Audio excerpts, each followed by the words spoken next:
We're going to use that as our starting base.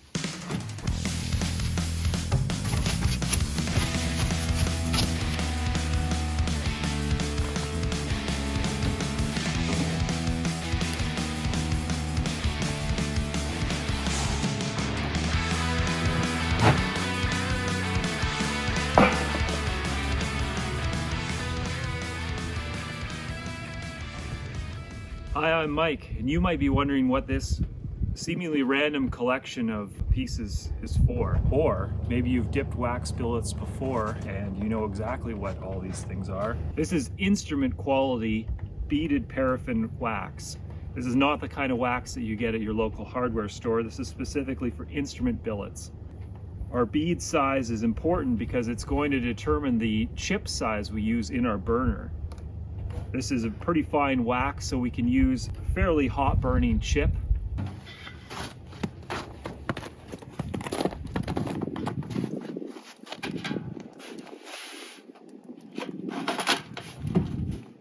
We have lots of chips to choose from.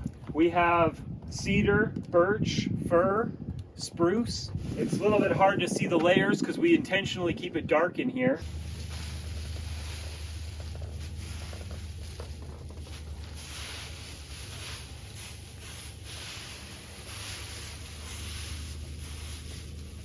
You can see these chips are too big. If we were burning a block of wax instead of beaded wax, we might look for something like that. We're going to go for some finer chips, these ones over here. We're going to use that as our starting base.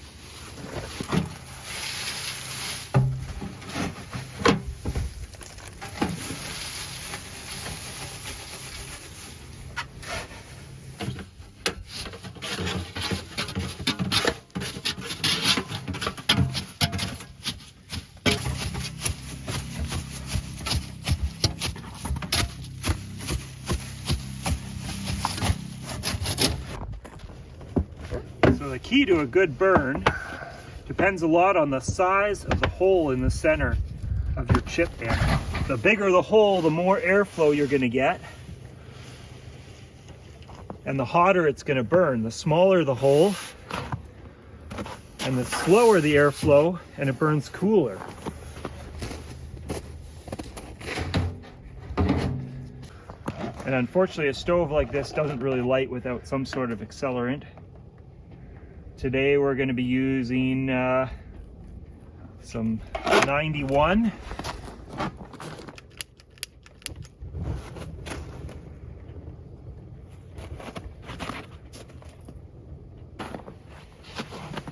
Just going to see what kind of heat we're getting here. Oh, too hot.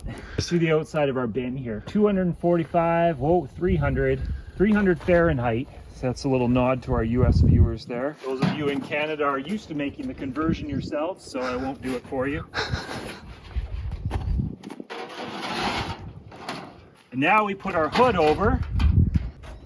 You can see how this fire is already burning almost entirely smokeless.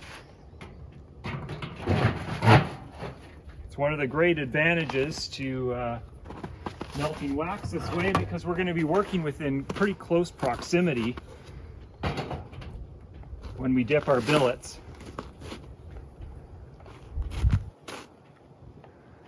Yeah, we're getting excellent airflow. I've just put the pipe on.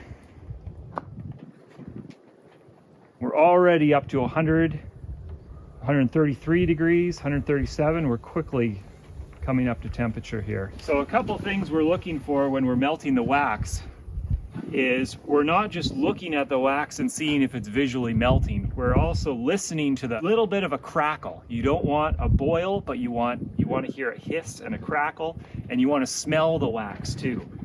You want to smell just a whiff of it. You don't want a burning smell. You just want that even paraffin smell. I'm just going to take this off and let it get to temperature a little quicker.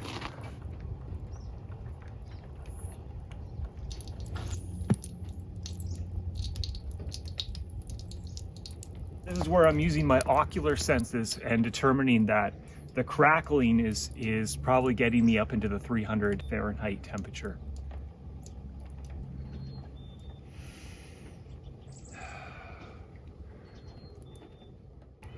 So we've been melting this wax for probably 8 minutes and we're at 250 degrees. So we have to get a little bit hotter than that, and we also want to see this stuff on the outside here start to melt.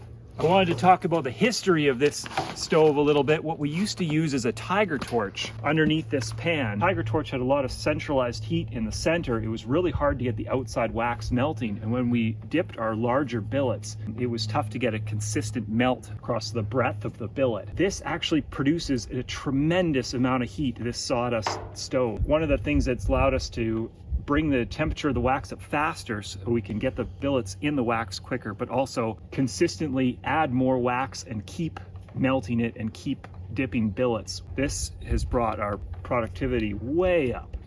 We went from burning fossil fuels to trees. Carbon neutral. Carbon negative.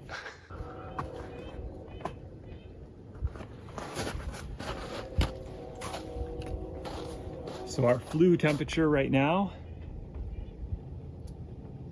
is 236 degrees.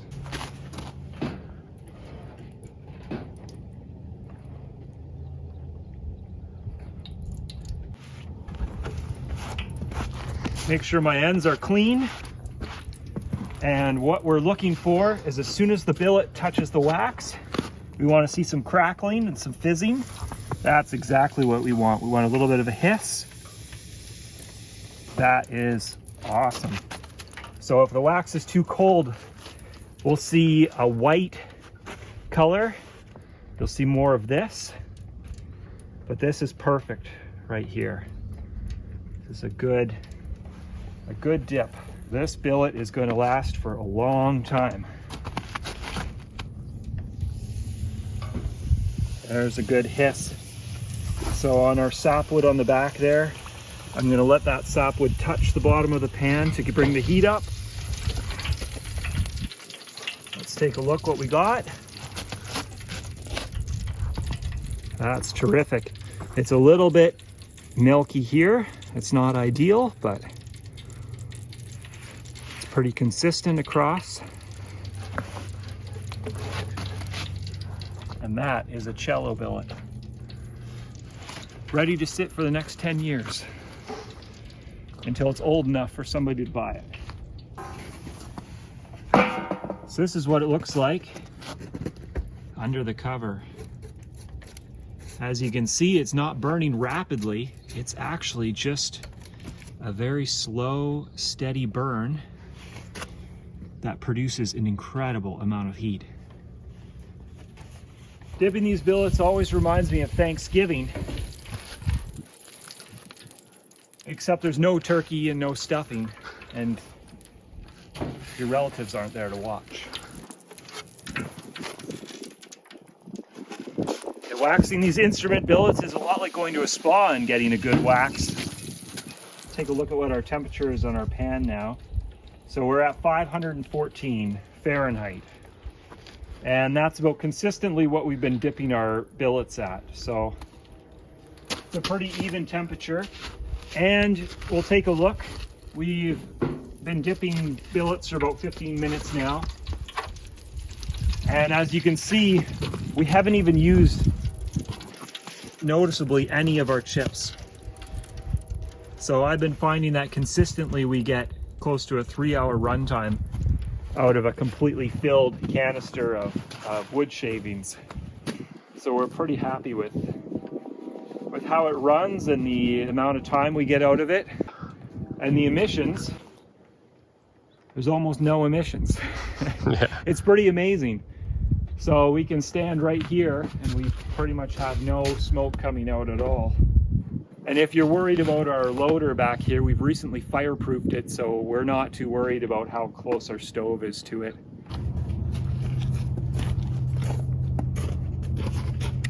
So if you're looking to bring up your consistency in your wax dipping and bring your wax dipping game to a new level, this is a great way to go. It's pretty simple to make up a system like this out of parts you can find in your scrap heap. And if you don't have a scrap heap, you need to start one right now because they take like 20 or 30 years to cultivate. I hope you enjoyed this video and I hope you get, a lot of good information out of it, and happy dipping. What's the ignition point on wax? It depends on the wax. Our ignition point here is probably about 600 degrees. Most people employed in the instrument wood industry always look surprised because they don't have eyebrows. Not like going to a spa and getting a hot wax. Yeah, it's just like it. It's really Pretty much the same thing. Dipping these billets is a lot like having a feral cat in your house. Unless you're watching it all the time, you're gonna have problems. Dipping these billets is a lot like watching Bambi for the first time. It seems childish and simple, but when it's over, you realize there was a lot of things you don't understand going on.